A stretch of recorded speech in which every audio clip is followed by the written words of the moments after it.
बिस्मिल्लाहिर्रहमानिर्रहीम अस्सलामुअलैकुम दोस्तों। आज की वीडियो में हम गोल्ड को 14 जनवरी फ्राइडे के लिए एनालाइज करेंगे और ये वीक का आखिरी दिन है। अगर गोल्ड को हम देखें, ये गोल्ड का 4 घंटे का चार्ट है और हमारी जो है लास्ट 2 डेज से 1814 और 1825 से दो सेल की एंट्रीज थी, जो कि कल मैंने क्लोज करा दी थी। मैंने खुद भी सेल से मैं एग्जिट हो गया था। मैंने अपने टेलीग्राम चैनल और यूट्यूब की कम्युनिटी पोस्ट में आपको इन्फॉर्म किया था कि जो डेटा है गोल्ड के लिए पॉजिटिव आया है और डॉलर जो है नेगेटिव जा रहा है, इसलिए हम गोल्ड से एग्जिट हो रहे हैं। ये तो फंडामेंटल था जिसकी वजह से हम एग्जिट हुए, लेकिन मैं आपको यहाँ पे टेक्निकल्स की भी बताता हूँ कि किस वजह से हम गोल्ड के सेल से एग्जिट हुए थे। ये जो है गोल्ड की एक ट्रेंड लाइन चल रही है, हम देखते हैं इसको ये कहाँ से आ रही है। ये ट्रेंड लाइन देखें, ये आ रही है यहाँ से। जब गोल्ड 1870 के मकाम पे था तो उसने ये ट्रेंड लाइन को फॉलो किया था इस जगह पे, सेकंड टाइम इस जगह पे, थर्ड टाइम अब जो है नीचे आएंगे। नीचे अगर हम देखें तो 1834-30 के एरिया में ये अगेन इस ट्रेंड लाइन को फॉलो कर चुका है। यहाँ पे यहाँ एक बार रिजेक्शन लेके नीचे जा चुका है, सेकंड टाइम यहाँ पे रिजेक्शन लेके नीचे जा चुका है, थर्ड टाइम जो है इसने यहाँ पे रिजेक्शन ली थी लेकिन उसके बाद ब्रेकआउट किया। अब ब्रेकआउट के बाद क्या हुआ है कि हमने जब यहाँ पे सेल किया था इसकी ब्रेकआउट पे, यानी सॉरी इसके रिजेक्शन पे, जब हम यहाँ पे सेल कर चुके थे उसके बाद गोल्ड ने इसका ब्रेकआउट किया और ऊपर 1826-27 के एरिया में गया। अब जो कल की कैंडल थी, अगर हम 4 घंटे की 4 कैंडल्स को देखें, कल की सिचुएशन ये थी कि 3 बार कैंडल्स जो है नीचे आई इस ट्रेंड लाइन पे। इस जगह पे अगर आप देखें तो यहाँ पे 1818 के मकाम पे यहाँ से एक कैंडल रिजेक्ट होकर ऊपर वापस क्लोजिंग दी ऊपर उसने। उसके बाद सेकंड कैंडल यहाँ पे 1818 पे, लेकिन वो रिजेक्ट होकर वापस क्लोजिंग उसने ऊपर दी। उसके बाद थर्ड कैंडल जो है उसने सेलिंग दिखाई अच्छी भली, जिससे लगा था कि गोल्ड नीचे जा रहा है और 1810-11 तक गोल्ड आया था नीचे, लेकिन फिर भी उसने क्लोजिंग जो है इस ट्रेंड लाइन से ऊपर दी, यानी कि इस ट्रेंड लाइन का ब्रेकआउट नहीं हुआ। तो पहली 2 कैंडल्स जब यहाँ से रिजेक्ट हुई थी तो मैंने फंडामेंटल्स को देखते हुए, टेक्निकल्स को देखते हुए सेल से मैं एग्जिट हो गया था और मैंने आप लोगों को भी रिकमेंड किया था कि सेल से एग्जिट हो जाएं, मार्केट के सेल में जाने के इम्कान नहीं लग रहे। एक ट्रेंड लाइन ये थी। अब दूसरी बात, एक और सिचुएशन है जो गोल्ड की, वो मैं आपको बताता हूँ। ये चैनल था, गोल्ड ने इसको यहाँ से फॉलो किया था, इसकी सपोर्टिंग ट्रेंड लाइन ये थी, यहाँ पे इसने इसको फॉलो किया, सेकंड टाइम यहाँ पे फॉलो किया, थर्ड टाइम यहाँ पे फॉलो किया और फोर्थ टाइम इसका ब्रेकआउट किया था यहाँ पे। उसके बाद गोल्ड जो है 1783 तक नीचे गया था। उसके बाद वापस जो गोल्ड ऊपर आया तो गोल्ड ने इसका ब्रेक इन कर दिया 1812 के मकाम पे।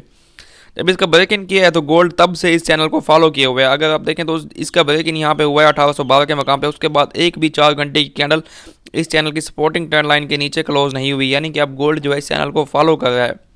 जब तक ये चैनल का नीचे की तरफ ब्रेकआउट नहीं होता तो हम गोल्ड को अपसेल नहीं करते।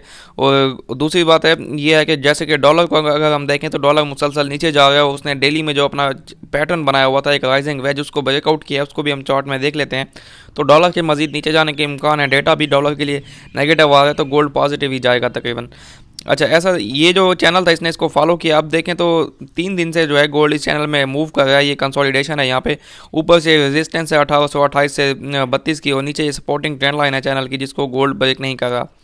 तो अब गोल्ड की करंट सिचुएशन ये है कि गोल्ड जो है इस चैनल को फॉलो करते हुए ऊपर की तरफ जा रहा है। अगर आप सेल में बैठे हैं 1828 से 30 से, तब तो ठीक है, तब आपका स्टॉप लॉस जो है 38-40 का होना चाहिए, तब आप सेल होल्ड भी कर सकते हैं। लेकिन मैं जो है सेल से एग्जिट हो गया था, इस टाइम मैं सेल के हक में नहीं था।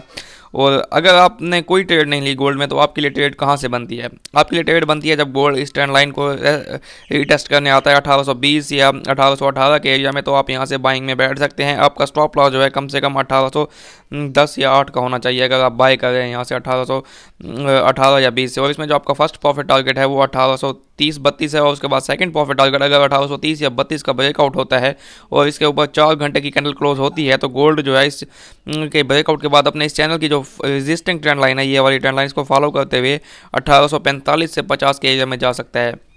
यानी कि 1832 के ब्रेकआउट के बाद आपका सेकंड प्रॉफिट टारगेट जो है 1845 से 50 के जोन में हो सकता है। लेकिन अगर आप सेल में बैठे हैं 1828 या 30 से, जबकि मैं तो एग्जिट हो चुका हूँ और मैंने आप लोगों को रिकमेंड भी किया था कि एग्जिट हो जाएं, तो फिर आप जो है अगेन यहाँ पे क्लोज कर सकते हैं अपनी सेल की ट्रेड 1818 पे या 20 पे। और उसके बाद अगर इसका ब्रेकआउट होता है, नीचे कैंडल आती है, तो ये जो सपोर्टिंग ट्रेंड लाइन चल रही है इसके नीचे यहाँ पे टेस्ट जब करता है गोल्ड 1814 पे 15 पे, तब आप इसको यहाँ पे क्लोज कर सकते हैं अपनी सेल की ट्रेड को। वो जो मार्केट का मोमेंटम है अभी बाय का बना हुआ है, क्योंकि डॉलर का जो डेटा है उसका नेगेटिव आ रहा है और डॉलर नीचे जा रहा है। अगर आप दूसरे अपोजिट पेयर्स को देखें यूएसडी के, जैसे कि जीबीपी यूएसडी या फिर यूरो यूएसडी या एनजेडी यूएसडी, उनको देखें तो उनमें बहुत अच्छी बाइंग चल रही है, वो बुलिश मूव कर रहे हैं। लेकिन गोल्ड बुलिश मूव नहीं कर रहा, लेकिन ये अपने आप को सपोर्ट किए हुए है, नीचे गिर भी नहीं रहा। तो मेरे ख्याल में ये एक बुलिश मूव के लिए तैयार हो रहा है। लेकिन अगर सेल का, अब दूसरी सिचुएशन ये है कि अगर हम सेल का सोचते हैं, हम सेल करना चाहते हैं, तो हमने गोल्ड को सेल कहाँ से करना है। अगर ये 1816 पे जो ट्रेंड लाइन चल रही है इसका ब्रेकआउट हो और नीचे जो है इसके नीचे गोल्ड 4 घंटे की कैंडल की क्लोजिंग दे, तब हम इसके रीटेस्ट पे 1815-16 के एरिया में सेल करेंगे और हमारा स्टॉप लॉस 1820 से 25 का होगा और हमारा प्रॉफिट टारगेट जो है वो 1800 और उसके बाद 1790 का होगा। लेकिन अभी के लिए जो है हम इस गोल्ड को यहाँ से 1818 या 19 पे जब ये नीचे आता है तो इसको बाय करेंगे और हमारा प्रॉफिट टारगेट 1832 और उसके बाद 1845 से 50 का जोन हो सकता है, क्योंकि गोल्ड अपने इस चैनल को प्रॉपरली फॉलो करने लगा है। 2 दिन से गोल्ड जो है इसने इसका यहाँ पे ब्रेकआउट नहीं किया सपोर्टिंग ट्रेंड लाइन का। अभी हम चलते हैं डॉलर इंडेक्स की तरफ, उसको देखते हैं कि वहाँ पे क्या सिचुएशन है। तो दोस्तों ये डॉलर इंडेक्स का डेली का चार्ट है और इसमें ये जो चैनल है इसको हम बहुत अरसे से फॉलो कर रहे थे, तकरीबन 3 वीक से गोल्ड सॉरी ये डॉलर इंडेक्स जो है इस चैनल में मूव कर रहा था और इसने यहाँ इसका ब्रेकआउट किया था, उसके बाद ऊपर गया, वापस इसने यहाँ पे ब्रेक इन किया। जब इसने यहाँ पे ब्रेक इन किया था मैंने आपको कहा था हो सकता है जो डॉलर इंडेक्स है वो वापस से अपने सपोर्टिंग ट्रेंड लाइन को टेस्ट करने आ सकता है और ऐसा ही हुआ, उसने टेस्ट किया लेकिन उसके बाद उसने ब्रेकआउट कर दिया।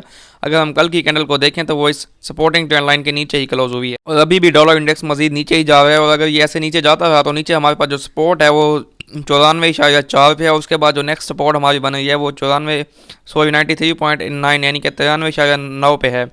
अगर इस सपोर्ट को भी ब्रेक किया तो डॉलर इंडेक्स की फाइनल सपोर्ट जो है आज की 93.6 पे है। तो डॉलर के मजीद नीचे आने के चांसेस हैं, जिस वजह से गोल्ड के ऊपर जाने के चांसेस हैं, क्योंकि डॉलर नेगेटिव जा रहा है। तो इसलिए गोल्ड का ट्रेंड अभी पॉजिटिव है, तो इसी के मुताबिक ट्रेड करें।